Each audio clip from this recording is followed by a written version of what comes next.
The company Tose developed numerous NES games, including some that you wouldn't expect.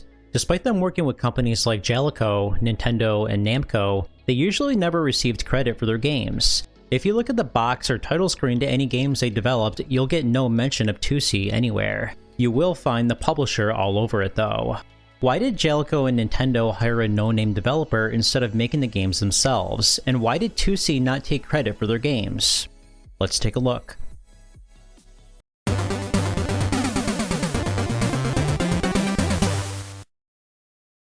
What's going on? It's Podrez coming at you with another video. And check out our Discord server, discord.podrez.net. Alright, let's talk about Tose, the developer that did not mind not being recognized.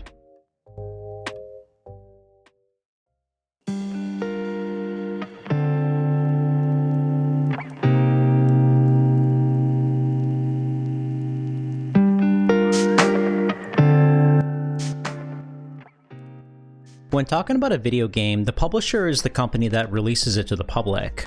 The developer, on the other hand, is the company that actually created the game. Without the publisher, no one will know that the game exists, but without the developer, there is no game in the first place. For a game to be successful, you need both the developer and publisher. In many cases, the game is developed and published by the same company. For example, Contra was developed and published by Konami. But sometimes it doesn't always work out like that. Some developers may have no interest in being a publisher, so they hire another company to do it for them. Some publishers might commission a developer to make a game either to save time or money. Because of this, some games were not published by the same companies that developed them. The idea of keeping publishers and developers separate goes all the way back to the beginning of arcade games. After the success of Pac-Man in the arcades, Namco wanted to release their game in the US. Instead of releasing it themselves, they commissioned the company Midway to publish it in the States. When looking at the game itself or in flyers, you'll normally see the publisher's name all over it, but not so much the developer. That's the downside of being just a developer. You don't normally get much recognition for your game while the publisher takes all the credit. There's other examples of arcade games that were published by different companies. While Konami published their game Frogger in Japan, they commissioned Sega to release it in the US. Space Invaders, which was developed by Taito, was published by Midway in the US. Considering developers don't usually receive credit for their games, some people might mistake the publisher as a developer. It does get confusing sometimes. The confusion would continue with the launch of home consoles. When the Famicom started to gain some popularity, many arcade games would be ported over to it. The company Tose was started in 1979 and made a name for themselves by being strictly a developer. The company never offered any input on their games. Instead, they only did what the developers told them to do. They also never credited themselves in any of their games. From a publisher's standpoint, it was a good deal to hire Tose because they did exactly what you asked and you could take all the credit. Many companies wanted their arcade games to be ported over to the NES, but didn't want to do it themselves. The company Tose was responsible for numerous early Famicom games. We just don't know about them because the company is so humble about it. If you look at any games they developed, you'll see no mention of them on the box, copyright screen, or cartridge. The publisher, on the other hand, is all over them. Tose would strike up a deal with Jaleco to develop NES versions of their arcade titles. One of their first projects was Exerion. It's a shooter where you must destroy all the enemies on screen. You have a rapid-fire weapon, but you only have a temporary amount of ammo. You do have a permanent weapon, but it comes out much slower, and therefore it's more difficult to use. The idea is that you only want to use the rapid-fire when absolutely necessary. Every so often, there's a bonus stage where you can see how many enemies you can destroy without missing. The biggest hurdle in this game is the slippery controls. This makes it hard to get out of the way or line up shots.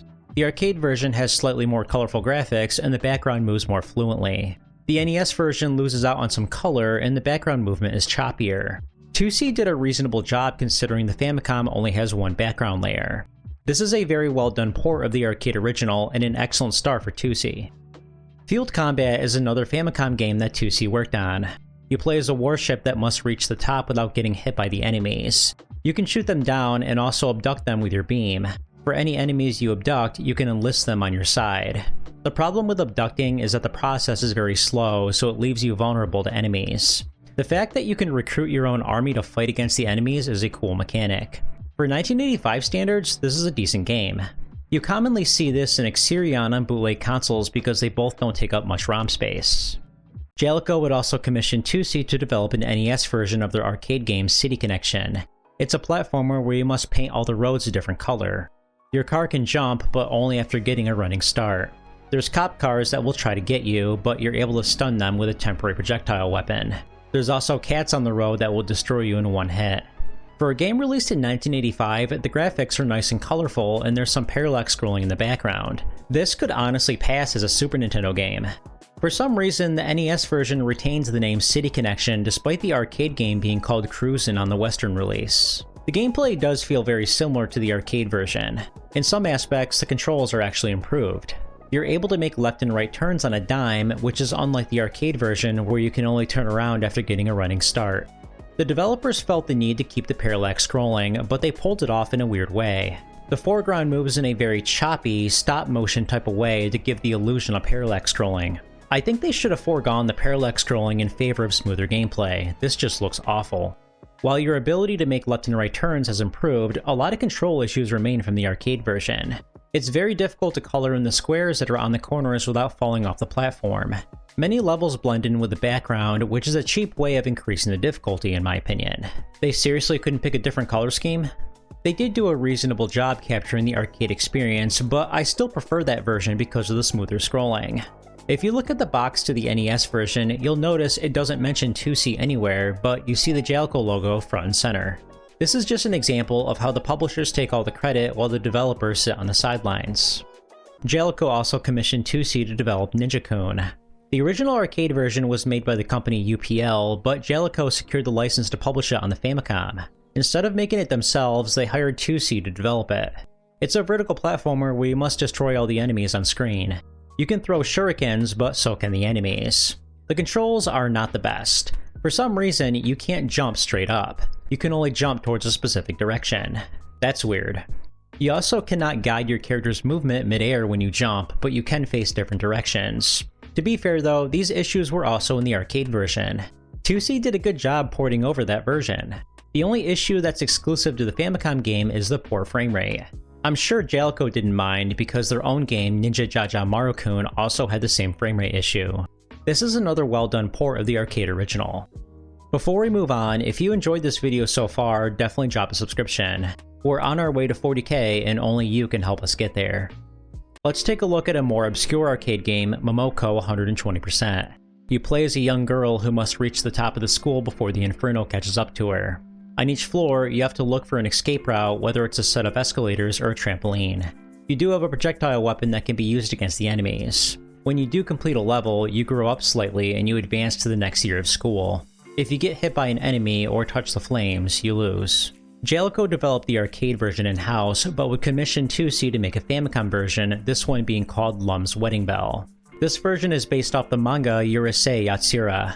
This one is surprisingly faithful to the arcade original. Even the multi-directional scrolling remains, which is impressive for a game made in 1986. This is a surprisingly fun game, but the controls could be better. You can't control your character mid-air when she jumps, so moving platforms are difficult to jump on. It's hard to destroy the enemies that are smaller in size and have weird movement patterns. When using the monkey bars, you cannot throw projectiles, leaving you vulnerable. Your timing with the trampolines has to be perfect or else you won't perform a high enough jump.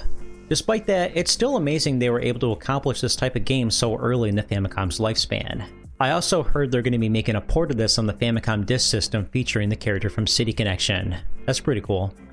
Jaleco wasn't the only company that Tose worked with. The company would develop one of Namco's titles.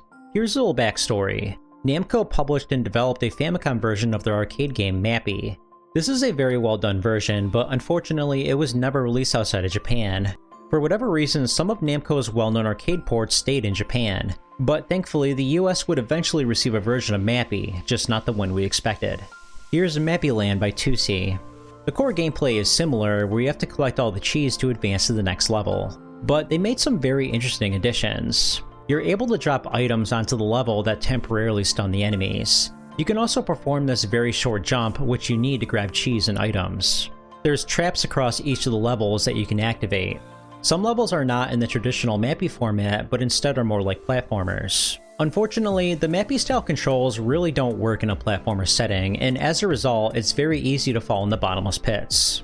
Kinda like with City Connection, the graphics blend in, so it's hard to tell where the platforms are. I think it's cool they tried to be ambitious and do more with the Mappy formula, but I do think the original is better. It's too bad Japan only got that one. So we talked about Jaleco and Namco so far, but another company Tose worked with was surprisingly Nintendo. They didn't work on any major titles, but they did develop some of the less important ones. They developed a few Nintendo-themed puzzle games like Tetris 2 and Yoshi's Cookie. In Tetris 2, you must line up 3 colors in a row to make them disappear. The idea is you want to make all the bombs on the level disappear. If you're familiar with Dr. Mario, it's exactly like that. If you destroy one of the flashing bombs, all the remaining bombs of the same color will also disappear. My strategy is to immediately go for the flashing bombs to make it a shorter round. Unlike the original Tetris, there's a 2-player mode and even a mode where you can play against a CPU. This is a very welcomed feature that gives the game way more replayability. This is a decent game overall. Yoshi's Cookie is a puzzle game, but it plays much differently. Here, you control the crosshair and you can move entire rows around, kinda like a Rubik's Cube. If you take too long, the playfield will become bigger, which will make the game tougher.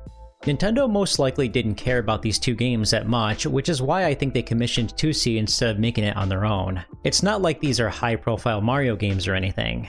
This is another example of how hiring a no-name developer makes more sense. And just to make a point one last time, neither one of these games mentioned Tose at all on the boxes or title screen, just Nintendo. Without me telling you, you would have never have known that Tose was responsible for any of these games. Like I mentioned before, sometimes it made sense to hire a no-name developer to make your game instead of creating it yourself, whether it's to save time or money. You're still going to get the recognition for the game while the developer gets little to no credit. That's how the company Tose operated. They didn't mind not receiving credit because they still got paid for it. The quality of their games are above average as well. They treated their games like they were their own, and you can hardly tell the difference between these games and games developed by Jaleco or Nintendo directly. Surprisingly, Tose still exists today. They develop games for the Super Nintendo, Game Boy Advance, PlayStation, GameCube, and even present-day consoles like the Nintendo Switch. And they're still operating with their original model in mind, not taking credit for the games they develop.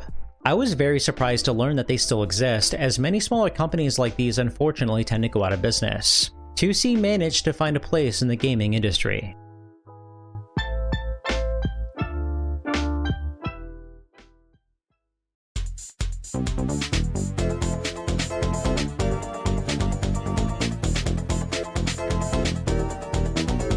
Hey, I just wanted to thank you so much for watching this video. If you made it this far, hit that like button.